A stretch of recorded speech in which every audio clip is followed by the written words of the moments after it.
हे आपका फिर से स्वागत है। मैं Vivek Bindra, motivation speaker, leadership consultant और बिजनेस कोच। आज बात करूंगा एक महान व्यक्ति के विषय में। सन 1891 में रत्नागिरी नाम का स्थान, महाराष्ट्र की वो भूमि जहां जन्म हुआ किसका?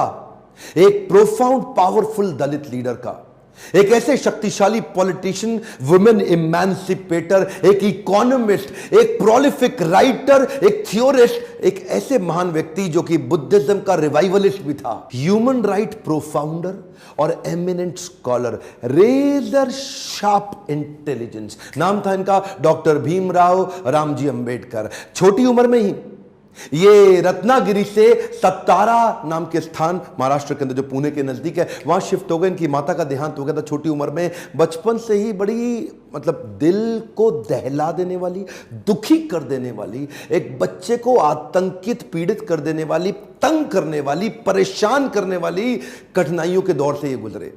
छोटे थे, पढ़ना चाहते थे, इनके अपने पिता से बहुत रिक्वेस्ट करते थे, लेकिन क्योंकि दलित समाज में, एक महार जात में इनका जन्म हुआ, तो कोई इनको पढ़ने की सुविधा नहीं थी। वहां पे आम बच्चों के साथ इनको पढ़ने नहीं दिया जाता था। पिता ने इनको बड़ी किसी तरह जुगाड़ लगा करके किसी वहां नजदीक के स्कूल में एडमिशन कराया, तो उसको बैठने नहीं दिया गया। बोला बाहर बैठ के पढ़ेगा। सोचो, छोटा बच्चा, उसको बाहर बैठा के, अच्छा पढ़ाई में इतनी रुचि कि बाहर बैठ के इतना ध्यान से पढ़ता है। एक बार मास्टर ने इनको बोला, इधर आओ, ये ब्लैक बोर्ड पे सवाल तो सॉल्व करके दिखाओ।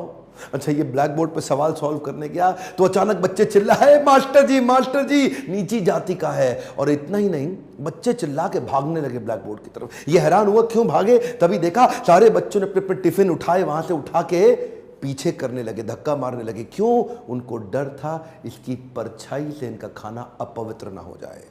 ऐसे कई छोटे धक्के इसको लगी। पानी एक बार कुएं से क्या पी लिया, इतनी मार पड़ी इसको, इतना फिजिक, एक छोटे बच्चे को सहनी पड़ी इतनी मार। एक बार रिक्शे वाले ने रिक्शा से उतार दिया। बोला तू नहीं बैठेगा रिक्शे में। क्यों? क्योंकि रिक्शे वाले को बीच में पता लगा कि ये नीची जाति का है। और उसके बाद उससे बोला तुझसे डबल पैसा लूंगा, और फिर रिक्शा भी अब तू चलाएगा। वो नीचे चलने लगा, रिक्शा भी। जानते हैं उस समय केवल छूने से नहीं, परछाई तक से दिक्कत थी इनकी। और परछाई तो छोड़िए, इनकी आवाज सुनने से भी लोग सोचते थे कि अपवित्र हो जाए। ये जो आवाज से अपवित्र, परछाई से अपवित्र, छूने से अपवित्र, ये दर्द जो उनको सहना पड़ा, ये दर्द इनकी जिंदगी में बहुत बड़ा रोल प्ले किया आगे चल के इनकी लीडरशिप को बिल्ड करने में।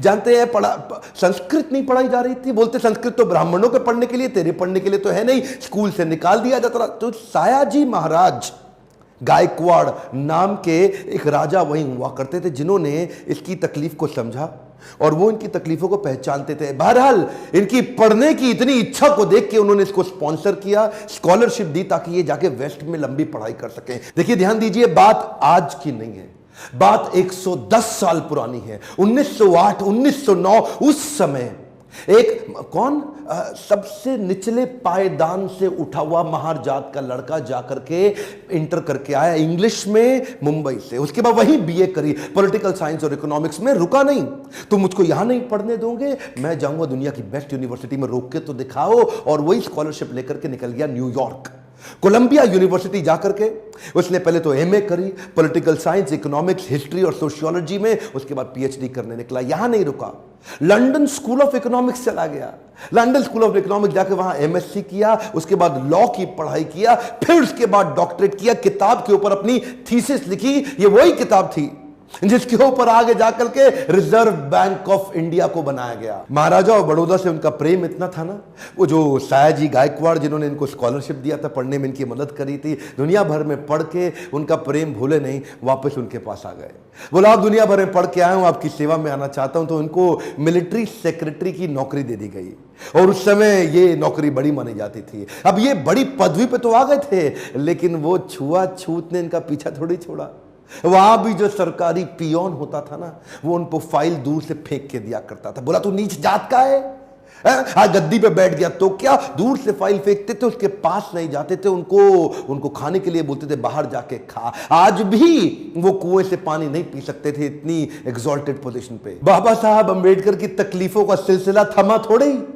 अभी तो रमाबाई जिनसे उनका विवाह हुआ था, उनके साथ उनकी 5 संतानें हुई, लेकिन 4 संतानें एक के बाद एक इलाज की सुविधा ठीक से ना मिल पाने के कारण उनके जीवन से चलती चली गई। 4 बच्चों का देहांत हुआ, एक बच्चा बचा, लेकिन पत्नी भी आगे चल के लंबा साथ नहीं दे पाई, वो भी लंबी बीमारी के चलते उनका भी देहांत हो गया। बाबा साहब अंबेडकर, जो अब इस समय कोई भी आदमी टूट सकता था, जिसका अपना स्वाभिमान ही खत्म हो जाए, लेकिन ये क्या किए, ये साथ साथ अपने देश के लिए लड़ते रहे और घर की तकलीफों से अपने आप को रुकने नहीं दिया। सत्याग्रह पे निकल गए। 1927 के इस महान सत्याग्रह में ये जिद पे अड़ गए कि सब दलितों को कुएं से पानी पीने का अधिकार दिला के रहूंगा। सार्वजनिक स्थान है, किसी का प्राइवेट नहीं है, जो सरकारी स्थान है, वहां पे एक इंसान दूसरे के साथ पानी क्यों ना पी सके। देखिए गलत तो एक्चुअली हो रहा था। जो दलित औरतें थी ना, उनको साड़ी भी पहनने का, पांव को ढक के उठा के साड़ी पहननी पड़ती थी। इन्होंने पहली बार अधिकार दिलाया, पूरी नीचे तक आम औरतों की तरह पांव को ढक के साड़ी पहनने का अधिकार। उसके बाद बोले कम्युनल इलेक्टोरेट की मांग कर दी इन्होंने। कम्युनल इलेक्टोरेट में ये चाहते थे कि कम्युनिटी के आधार पे हमारी वोटिंग की सुविधा अलग हो। उसमें थोड़ा गांधी जी अड़ गए, क्योंकि गांधी जी जानते थे कि ये अंग्रेज लोग मिल करके हमारी सारी जातियों को तोड़ के अलग कराना चाहते। गांधी जी ने इनको समझाया। देखो क्या बोले अंबेडकर जी, मैं आपको रिजर्वेशन दिला दूंगा, मैं आपको बाकी सब मदद करूंगा, सब करूंगा, लेकिन अलग नहीं करते। अब जातियों के आधार पर अगर देश को अलग किया तो मुझे स्वतंत्रता नहीं मिल पाएगी, मैं अंग्रेजों से लड़ नहीं पाऊंगा, मेरे साथ खड़े होके मेरी ताकत बनो। वो जब अंबेडकर नहीं माने तो गांधी जी ने फिर उनको रिक्वेस्ट की और उसके बाद अनशन पे बैठ गए गांधी जी। बहरहाल अंबेडकर उस समय उनके सामने बड़ी दुविधा आ गई। वो सोचे एक तरफ मेरी अपनी जाति के लोग, मैं उनकी मदद करूं, और एक तरफ देश में आंदोलन लड़ रहे हैं गांधी, उनका जीवन, इनके जीवन का त्याग ना हो जाए, कहीं ऐसा जीवन ना खत्म हो जाए। उन्होंने गांधी जी को समझाया, बोला ठीक है आप अपना अनशन छोड़िए। पूना पैक्ट वहां साइन किया गया, और पूना पैक्ट जब साइन किया उस समय इन्होंने रिजर्वेशन तो कम से कम कंट्रोल में कर लिया। The evolution of provincial finance in British India नाम की इनकी किताब, द प्रॉब्लम ऑफ रूपी नाम की 2 किताबें, जिसके आधार पे आरबीआई की स्थापना हुई। मैं दोबारा बोल दूं क्या, इन्होंने जो किताबें लिखी उसके आधार पे आरबीआई की स्थापना करी गई। कैन यू इमेजिन, भारत के सबसे निचले पायदान से आया एक यंग लड़का जिसकी कोई मदद करने वाला नहीं, आज उसकी बुद्धि पे आधारित हमारे कॉन्स्टिट्यूशन की स्थापना भी की जाएगी। इनकी ज्ञान, बुद्धि और कौशल का लोहा इंडियन लीडर्स और ब्रिटिश लीडर्स दोनों मानते थे। 1947 में भारत आजाद हुआ और गांधी जी के पास नेहरू अपनी पूरी कैबिनेट की लिस्ट लेकर के आए। जब नेहरू, जो कि स्वतंत्र भारत के पहले प्रधानमंत्री होने वाले थे, पूरी कैबिनेट की लिस्ट लेके पहुंचे और बताया कि देखो इनको मैं तो तभी गांधी ने पूछा इसके अंदर बाबा साहब अंबेडकर का नाम कहां है, और वहीं थोड़ी उनकी बहस हुई और गांधी ने बोला कि नेहरू ये तुम्हारी कैबिनेट नहीं है, ये आजाद भारत की कैबिनेट है। तभी उनको कानून मंत्री के रूप में लिया गया, और न केवल कानून मंत्री बल्कि तुरंत जो ड्राफ्टिंग कमेटी थी इंडियन कॉन्स्टिट्यूशन की, उसका चेयरमैन भी बना दिया गया। इनकी इंटेलिजेंस के आगे कोई कुछ बोल नहीं सकता था। जो इनसे सहमत थे, असहमत थे,